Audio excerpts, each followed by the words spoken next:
Welcome back to Comic Book Hero. Once again, guys, I'm here with my boy, Cal. So the question we're going to ask him right now is, did Crisis affect any of his sales? Was there any speculation that occurred that helped to bump things up? We're talking about with the old characters, the old comics, and any potential new characters. What do you got to tell us, Cal, from your experience so far? No. So the answer is a resounding yes. No. Oh my gosh. No. Crisis did not affect any sales at all. Elaborate.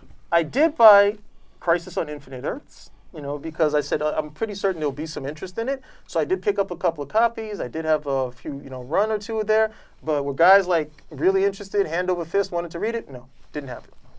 Wow. It sold pretty much the way that it normally sells. I actually still have a run. Put it like this: when Watchmen came out, I could not keep my Watchmen books. Okay, I sold a full set. I sold stray issues here and there. Gone.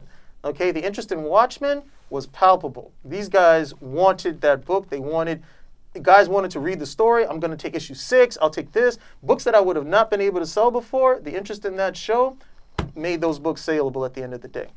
Crisis? No. That's pretty interesting because Price is a PG book, whereas Watchmen is an R, PG-13 R, and I would figure that the run would be a lot smaller than what occurred with the Crisis. Crisis was a huge story. Millions of comics were sold, right? Yeah. Relative to Watchmen. Watchmen was more of a comic book insider, more of a... And it's the same thing with the show. HBO is cable. Crisis is on regular TV. So people had more access to that Crisis story on the CW than they would have to the Watchmen series. But there was more interest there was definitely more interest in Watchmen than there was in Crisis. But come to think of it, Watchmen was... Some people complain about it deviating too far from the book, whereas Crisis, a lot of people felt it was at least similar to what was going on.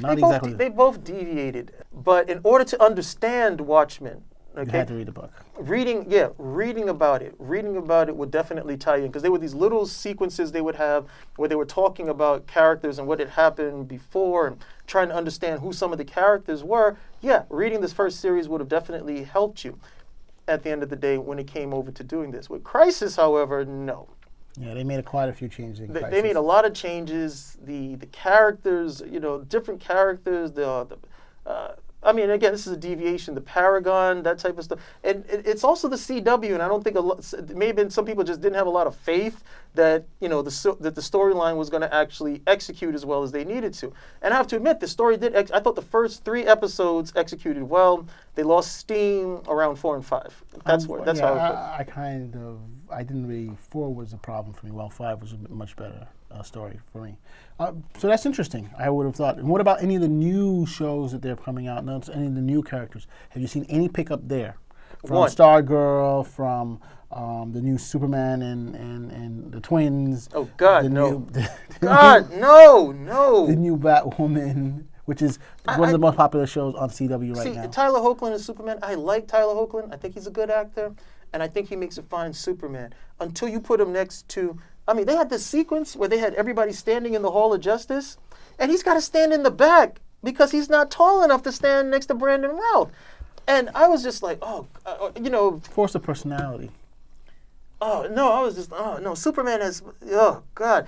Black Lightning is not supposed to be towering over Superman. It's not supposed to happen. He may look him in the eye. They may look each other in the eye at the end of the day, but Superman's not supposed to be over there like, hey, what's going on up there? It's just not supposed to happen. Then you're going to have a series, the little bit of understanding I got from was watching Crisis, we over here changing a diaper, and they're like, ha, ha, ha, look at you, Man of Steel, you can't change a diaper. Do I really want to tune in and watch this? Do I? Well, the CW demographic clearly leads more females than males. The CW's demographic is women and children, but I still have to ask, if you're a kid, if you're a boy, do you really want to watch Superman changing a diaper? And if you're a woman, do you really want to watch Superman changing a diaper? Is that what you want? If it is, I'm like, hey, what's wrong with you chicks? Why do you want this? Don't you want a manly man at the end of the day? So continuing, nothing with any of the other characters, Legion of Superhero. Stargirl. Elaborate. Stargirl. Well, actually, I've been selling the Stargirl comic, so I had seen the results over there.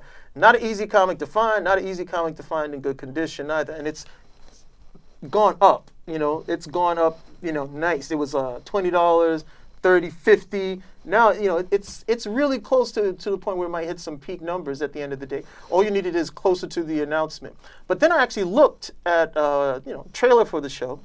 And, one of the first things that, I was happy about, I was like, it actually looks like a teenage girl. It actually looks like a teenage girl. It doesn't look like a grown woman trying to play a teenage girl. And it looks and feels like a superhero show. She finds this thing, powers, and, it's going to be some adventure. I was like, yeah, this actually looks cool. And what is it? I think at one point they said, it may be like Starman or Starwoman. And she corrects him, Stargirl. And I was like, yes, this looks like it actually be some fun. Something it's for women and children and everything. If I was a kid, this is something I would actually look for. And I was like, yeah, I think they actually do have a winner with themselves on this one. This is in the same vein of, what did well for, I think this was before it was a CW, when they had Melissa Joan Hart on for Sabrina the Teenage Witch, where it just looks like it's fun. Not this dark stuff that they got going on. Yeah, they have a dark Sabrina the Teenage Witch. Not that stuff on... like a horror story. Oh, that Netflix. It's not the dark stuff. It's all the political stuff that they got going in there and the agenda stuff as well. But it looks like it's fun. It looks like it will appeal to the age demographic that it should. And the biggest thing that I like about it really feels like a superhero show. Black Lightning is the only other show on the CW that for me feels like a superhero show. When they're not over there trying to do the rah-rah, power nonsense, it does come across like a superhero show. He's the hero. There's a villain. Got to save and help the people. So when they get that right, they do get it right, more so than any of the other ones. It's not Keystone Cops like the Legends of Tomorrow.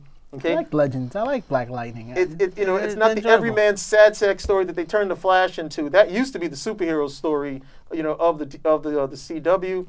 It's not Batwoman, whatever the hell it is that's going on over there. It really comes across, and you do see the interest in the books, because I can sell, and sales should never be the justification for watching a show. I'm just talking it from a sales perspective, but I can sell the first appearance of Stargirl. Rather, it's the first appearance of her. She's a Star-Spangled Kid when she first starts off. Then she becomes a Stargirl. But so when did there's that comic 3 books. come out, though? Early 2000? The first one?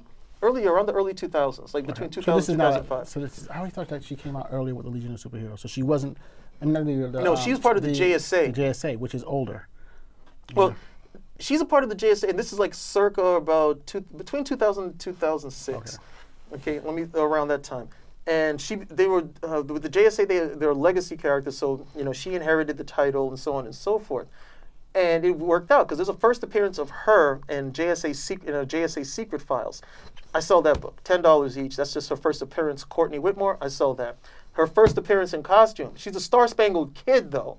Okay, that's when her first appearance. Star-Spangled Kid, that's the big one. So you sell that 50, 60, whatever it is you can get for it, if you're smart. And then the last one is her appearance as Stargirl, and that's in the JSA also. But that was my previous discussion. We talked in another comic book hero. I'm saying, what happens when a character has been like recycled or changed up a bit from where you have the Star Spangled Girl to now where she wasn't changed up or recycled, because it's with the JSA you had a Star Spangled Kid, but the Star Spangled Kid got older. Okay, and the title was passed on. So it's not so much recycling as this is a legacy character at the end of the day. Whereas, you're Robin, one day as the things follows, you're supposed to be Batman at one day, and that did happen. So recycling is more where you have Lobo, and Lobo was this guy, who was really brusque and gruff and burly and everything, and then they recycled him. They made him metrosexual, and they'd be looking like, who the hell is this? What happened to Lobo? And like, Lobo, are you okay? Along those lines. So it's not so much a recycling as a character as this character was a legacy character. And then most of the people who are familiar with, say, there was no Stargirl before. There was Starman. So most of the people who would be familiar with Star-Spangled Kid, Starman, those are older characters. And DC has shown over time that people can inherit the role. There was a Wildcat. There was another Wildcat who inherited. Wildcat had a son. Also Wildcat. So they've already, right. But I'm saying in terms of so you had the original Wildcat, then you had the new Wildcat. So does the comic go up with the new one? If the new one's a hit? No. Okay. So you always because go back people to the want that one. The original one. Okay. People want that one. The one that's a hit. That's the one that people want. All right. Well, that's basically what I wanted to touch with you on Comic Book Hero Crisis. But hey, Stargirl looks good. Stargirl is a standout. And if you need a set of Crisis, let me know. I got one for you. Won't be cheap though. Spin Rag out.